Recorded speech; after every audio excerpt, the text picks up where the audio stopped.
En la segunda parte de enfermedades de la mujer, vamos a hablar de padecimientos ginecológicos y complicaciones del embarazo que cubre la póliza. Empecemos recordando un poquito sobre la anatomía del útero. Decíamos que en condiciones normales hay un tapón de moco cerrando la entrada a la cavidad uterina. Bajo ciertas circunstancias puede suceder que tejido vaginal infectado pueda penetrar a la cavidad uterina, avanzar a través de las trompas de falopio y luego escurrir ese material en la cavidad pélvica. Eso es lo que se conoce como enfermedad inflamatoria pélvica. La infección casi siempre es transmitida sexualmente. Entonces, la enfermedad inflamatoria pélvica es una enfermedad infecciosa en la cual, por el mecanismo que ya comentamos, llega material contaminado hasta la pelvis y forma esa enfermedad conocida como enfermedad inflamatoria pélvica. Hay muchas circunstancias en que la pelvis se puede inflamar. Puede inflamarse en una apendicitis, puede inflamarse por un quiste de ovario roto, puede inflamarse por un embarazo extrauterino roto. En fin, hay muchas circunstancias por las cuales se puede inflamar la pelvis. Una causa frecuente es la endometriosis. La endometriosis consiste en la implantación de tejido endometrial. Durante la menstruación se desprende tejido endometrial y puede ser que algunas células eh, se, se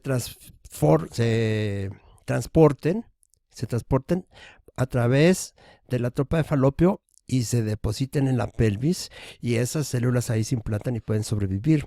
Y después con cada ciclo menstrual esas células se vuelven a reproducir, sangran y causan dolor.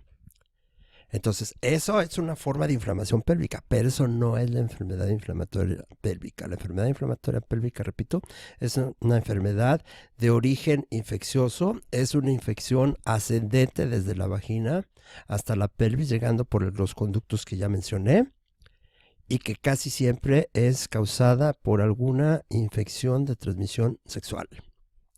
Vamos a ver la anatomía de la pelvis. La pelvis está delimitada atrás por el hueso sacro, que es la parte final de la columna vertebral, por delante por el hueso púbico y lateralmente por los huesos ilíacos.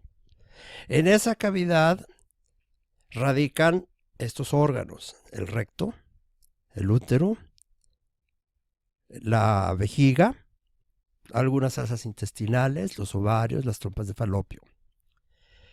En condiciones normales esos tejidos son mantenidos en su sitio por ligamentos cuya función es precisamente esa, mantener estos órganos en su sitio. También contribuyen los músculos del piso perineal. Esos ligamentos y esos músculos se pueden volver laxos después de varios partos. Y entonces puede suceder que el útero se deslice a través de la vagina y eventualmente llegue a salir por el orificio vaginal. También puede suceder que la vejiga caiga y se deslice por el conducto vaginal, y lo mismo puede pasar con el recto. Lo más frecuente es que el prolapso sea del útero y no de los otros órganos, pero puede ser en cualquiera de ellos. Cualquiera de los tres órganos que hagan prolapso en el conducto vaginal se consideran como prolapso genital femenino. La condición para que se cubra ese siniestro es que el órgano salga por el orificio vaginal. Los fibroadenomas son tumores benignos de la mama, constituidos por tejido glandular, que ya vimos hace un momento, que están muy bien delimitados, que son de crecimiento lento y que no se llegan a malignizar. A veces son extirpados cuando causan molestias. Para que se indemnicen estas eventualidades, es necesario, en el caso de la enfermedad inflamatoria pélvica, que el diagnóstico se compruebe por laparoscopía. El diagnóstico clínico, aún con ayuda del ultrasonido, pues puede dar un buen índice de probabilidades diagnósticas, pero no suficientes como la laparoscopía. Por eso en las condiciones de la póliza está establecido este requisito. El prolapso genital femenino, ya dijimos que el órgano que se desliza debe salir a través del orificio vaginal, y en el fibroadenoma debe haber una comprobación histopatológica de que se trata de este tipo de tumor. Vamos a hablar ahora de complicaciones de embarazo. Pues de las más frecuentes son los partos prematuros. Se considera como parto prematuro no tanto por definición de edad gestacional. No siempre es fácil determinar en qué momento se inicia un embarazo, y por lo tanto, pues en ocasiones no se puede conocer la edad gestacional. Sin embargo, el peso del producto al nacer correlaciona bastante bien con el grado de madurez que tienen sus órganos y la habilidad que tiene este bebé de poder vivir fuera del vientre materno. Entonces se considera en la medicina clínica como prematuro a un bebé que al nacer pese menos de 2.500 gramos. Algunos bebés aún con este peso pueden manejarse bastante bien sin ningún problema. Para fines del seguro se considera parto prematuro, es decir, es susceptible de ser indemnizado por un parto prematuro si el peso al nacer del menor es menor a 1.800 gramos. Los embarazos múltiples tienen como requisito que los productos del embarazo tengan una sobrevida mayor a 15 días y que el embarazo no haya sido precedido de algún tratamiento de fertilidad. La eclampsia y el síndrome de HELP son complicaciones del embarazo bastante serias. Hay una complicación más común que no está cubierta en la póliza, que es la preeclampsia. La eclampsia y el síndrome de HELP, digamos que guardan una relación en cuanto a las causas que lo originan con la preeclampsia, pero son padecimientos bastante más severos. La preeclampsia se caracteriza porque hacia finales del embarazo hay hipertensión arterial, empiezan a aparecer proteínas en la orina, y las piernas, que de por sí se hinchan con el embarazo, se hinchan más aún en las mujeres con preeclampsia. En la mayoría de ellas se logra controlar el cuadro, y una vez que nace el bebé se recuperan y no pasó nada.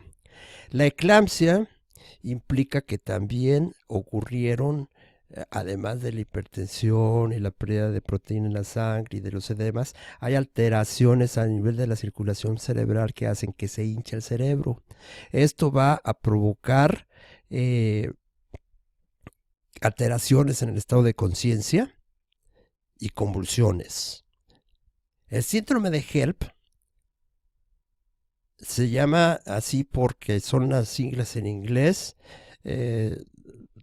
son acrónimos que quieren decir hemólisis, es decir, destrucción de glóbulos rojos, elevación de enzimas hepáticas y plaquetas bajas. Esta es una afección bastante severa, en la cual, además de que puede haber hipertensión, proteínas en la orina, súbitamente se desarrolla una anemia aguda. Empiezan a destruirse masivamente glóbulos rojos, y aparte del malestar y otras alteraciones que se presentan, la madre se da cuenta de que su orina se ha vuelto de un color muy oscuro, similar al color de los refrescos de cola. Pueden aparecer algunas hemorragias en la piel, puede llegar a haber hemorragias en el hígado, hemorragias cerebrales, en fin, es una complicación muy severa. La causa de estas complicaciones no se tiene una certeza absoluta sobre cuál es su origen, pero la teoría más probable es de que la placenta, por algún defecto de esta placenta, recibe un sangre insuficiente para alimentarse. La placenta, además de tener la función de hacer intercambios entre la sangre materna y la sangre fetal, de oxígeno, dióxido de carbono, nutrientes, desechos metabólicos del bebé, etc. La placenta es un tejido vivo que requiere recibir sangre para alimentarse a sí misma. Cuando por alguna razón en algunas zonas de la placenta no hay suficiente irrigación, es decir, suficiente aporte de sangre, entonces esas zonas empiezan a producir ciertas toxinas que dañan los capilares maternos, también afectan al bebé y se desencadenan estos cuadros que hemos comentado. Eh, Cuando ocurren, debe hacerse una cesárea inmediatamente, con carácter de urgente, ya que hay que extraer esa placenta que es la que está dañando tanto al producto como a la madre. Y pues por fortuna muchos de estos niños ya tienen cerca de los 2 kilos o más de 2 kilos de peso cuando ocurre la complicación y muchos de ellos logran salvarse. En la actualidad también la madre tiene un pronóstico dentro de la gravedad más o menos favorable. Sin embargo, requieren atención en unidades de cuidados intensivos por días o por semanas. El embarazo extrauterino se refiere cuando el óvulo fecundado se implanta en un sitio diferente a la cavidad uterina. El sitio más frecuente es en las trompas de falopio. El huevo empieza a crecer y llega el momento en que, dado que el diámetro interior de la trompa de falopio es pequeño, llega el momento en que el tamaño del huevo rompe esa trompa de falopio y entonces se produce un sangrado súbito en la cavidad pélvica, hay un cuadro de abdomen agudo, requiere cirugía urgente y pues obviamente al romperse se desprende el producto de la trompa, el producto que estaba implantado en la trompa de falopio, se desprende y el producto se pierde. El embarazo molar es una enfermedad del embarazo en la cual, por alguna alteración del óvulo fecundado, en vez de desarrollarse un embrión, se desarrolla un tejido que semeja como racimos de uvas. Esas supuestas uvas son quistes llenas de un líquido y van creciendo. Esos tejidos son capaces de producir hormonas como se producen hormonas en un embarazo normal y se presentan náuseas y todas las molestias que se presentan al inicio de un embarazo. Hay crecimiento uterino, a veces puede haber sangrados vaginales o incluso salida de esas especies de uvas. En cuanto se diagnostique esta afección, se debe vaciar el contenido uterino y limpiarlo muy bien, porque este tipo de embarazos predisponen a una variedad de cáncer que se llama cariocarcinoma. Las mujeres que han tenido un embarazo molar deben seguir vigiladas por unos años para que si se desarrollara este tumor sean descartadas.